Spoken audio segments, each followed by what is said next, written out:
All right, what's up, guys? It is our first installment of what to watch for this weekend, and also specifically, we have an SEC Big 12 basketball preview edition here with our good buddy, our news desk editor, as well as our newsletter editor and our resident hoops guy, Adam Spencer. Adam, how are you, man? Doing great. Ready for a big weekend. Yeah, so let's just talk a little bit about how just like the season has gone on so far. As you know, despite this hat, I'm a resident Alabama fan at the company, and the nightmare continues in 2022 for Alabama fans as they have already lost to Georgia in the national championship, and now Auburn is ranked number one in the country in basketball. Just kind of take us through the SEC. For those that have not been watching, I think, unless you're under a rock, you don't know that Auburn's now ranked number one in the country. There's 4 SEC teams that are ranked. What is it looking like projection-wise for NCAA? Just take us through the entire conference.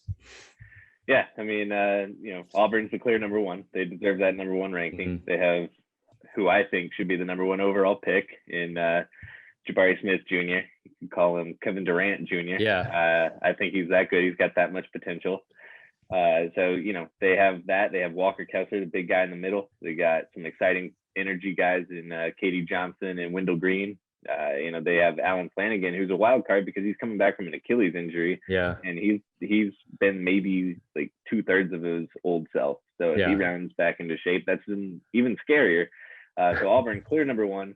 Then you got, I think Kentucky's the clear number 2 right now, with Oscar Tshiebwe gobbling up every rebound that bounces within the same zip code as him.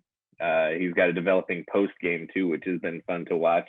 And then LSU, when they're healthy, I've got them as my number 3 team. They just haven't been healthy in a while, so they've been on a little bit of a skid here until they stopped it this week. Taking a lot of road games too, like the Bama game, and then they finally get a big win against A&M at home. But like Bama and Tennessee on the road same week, that's tough. Right? Yeah, that is. I mean, that's the SEC schedule for you this year, though. So, I think when they're healthy, they're going to be the number 3 team just because they have such a good defense and all that. Yeah. So with Xavier Pinson back, that'll be good. And Arkansas is the team you don't want to play right now. They're red hot, and they're starting to figure it out. And they still got room to improve because Devo Davis was playing like a first team All SEC guy at the end of last season, and he's been nowhere near that this year. So if he comes on strong, watch out. Like Arkansas is a good team too. That's one of the things I was going to say is like you look at it and like this is a league where at the beginning of the year you're talking about 8 to some 9 teams that were like projected maybe in the field, and you're looking at like teams like last year that made some of the deepest runs in the SEC. Alabama getting to the Sweet 16, Arkansas getting to the Elite 8 and getting bounced by the eventual national champion in Baylor. And then I'm looking at this matchup for this weekend, right? We're talking about the SEC Big 12 Challenge, and on paper, at the top 2, I'm looking at ESPN right now, and LSU at TCU, Auburn at home against Oklahoma. Those are definite wins. After that, you're going to struggle. I feel like there's not a lot of guaranteed wins on there. Which matchups are you looking forward to most? Obviously, there's Baylor's at Alabama. I don't know if that's like just as somebody that grew up watching Alabama, I'm going to just go hot take right here. I will guarantee you, Alabama will win one of the next 2 games. They will win against Baylor or they will win against Auburn, and then they will end up in the NIT. That is just the epitome of Alabama basketball, and that's exactly what will happen.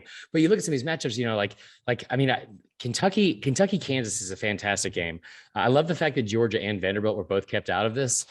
It's just like because they are terrible. But I think Tennessee and Texas is another game that's kind of underrated and kind of flying under the radar. So what matchups are you looking forward to most? And then we'll get into our picks after that.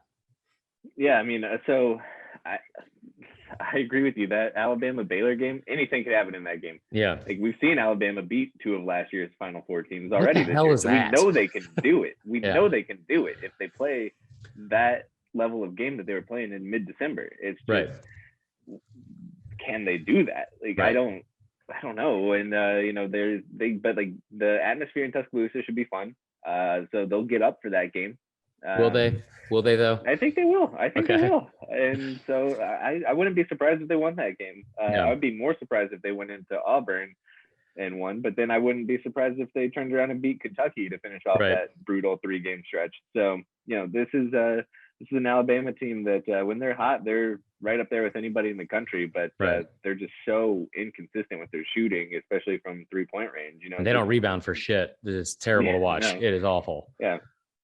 So I mean, that's a game to circle for sure. I would like the Kansas Kentucky matchup and Tennessee Texas matchups a lot more if they were in Lexington and Knoxville, Yeah. but I think that is working against the SEC here. So those are both tough draws. And I mean, that LSU TCU game is a sneaky draw if Xavier Pinson can't go. That's in Fort Worth. That's TCU, if the season ended today, would probably be like a 5 seed in the NCAA tournament. I didn't know that. Yeah, they're like 14-4, and you know, they've held their own in Big 12 play, which is loaded with ranked teams. So you know, so you know, I have, if I have to make a pick right now, I have it going 5-5. So tie. I feel like it almost feels like that's what it is every year. Well, what was the record last year? Wasn't it like 6-4 SEC? The SEC won 5-4 last year, but the Kentucky Texas game was called off due to COVID. Okay, and that was probably going to be a Texas win because Kentucky was awful last year. Yeah, it's also fair. So you're looking at this and you're thinking Kentucky on the road against Kansas, and I agree with you, man. That Tennessee Texas matchup, Texas, a team that was ranked top 10. Were they ranked top 5 at the start of the year? I mean, like, there's a lot of talent. Number 5. Yeah, right. They were number 5 when they went to Washington and played Gonzaga. So give us like your best bet here for this weekend, or like your best pick, I think, because like give us like one upset and then one guarantee. How about that? All right, the game that I'm looking at is like a guarantee. Iowa State over Mizzou. See, I hate that. Hold on real quick. You're a Mizzou guy. You went to Mizzou. Those of you guys that don't know, Adam is a graduate of Mizzou. He's our resident like actual journalist on the side. I shouldn't say that, but you know what I mean. Like he's like went to the Big J school. But I mean, Mizzou, you saw it against Bama. They own Bama in basketball. And then you also talk about they almost beat Auburn the other night. Like they lost by 1. Drinkwitz was going crazy in the front row. The game's not in Mizzou Arena though, so you know, watch out for that. I mean, Iowa State, like these were, like Iowa State was a bottom tier Big 12 program last year, and they've turned it around. They've been impressive this year. So I just think that Iowa State played the transfer portal way better than Mizzou did this season. So that's my lock, is Iowa State over Mizzou. But my upset, and I don't know what the line is on this game, but like I've got Arkansas. Like I think Arkansas beats West Virginia at home. You know, that game's in Fayetteville. That's one of the swing games. The 2 swing games that I have that I think are going to decide the whole event and who wins is LSU at TCU. So the first game of the day, and then Arkansas, West Virginia, because Bob Huggins' teams are really tough to beat. They bring a lot of energy. They bring a lot of you know, physicality. So Arkansas is going to have to keep it. It's going to have to work to keep its hot streak going here. It's going to have to play a lot more better defense than it has so far. I'm trying to find the line right now. I can't find it anywhere. Yeah, but you're talking about 2 teams that have won. Arkansas's won 5 in a row. West Virginia's lost 4 in a row. And I will say this too: Arkansas playing at home, Arkansas is a much bigger deal, like you said, than going to the road. There's something about going to Morgantown, and that I'm sure it's not a dingy arena, but it looks like this dingy ass arena. It's everything's super dark. Bob Huggins is like in his like best mafia clothes. It's just, you know, I think it's a tough thing. And the other thing about Arkansas, it seems like, you know, they're in good hands with Musselman. He's a good coach. You saw that last year when he was able to do even at Nevada. But like, they almost remind me of how we always talk about Kentucky, which is like Kentucky seems to always start slow, like except for some of those like, you know, ridiculous teams in like, you know, 8 years ago. But like they seem to always start slow, and then they're just waiting till March and waiting till it gets to like, you know, tournament time to when they kind of hit stride.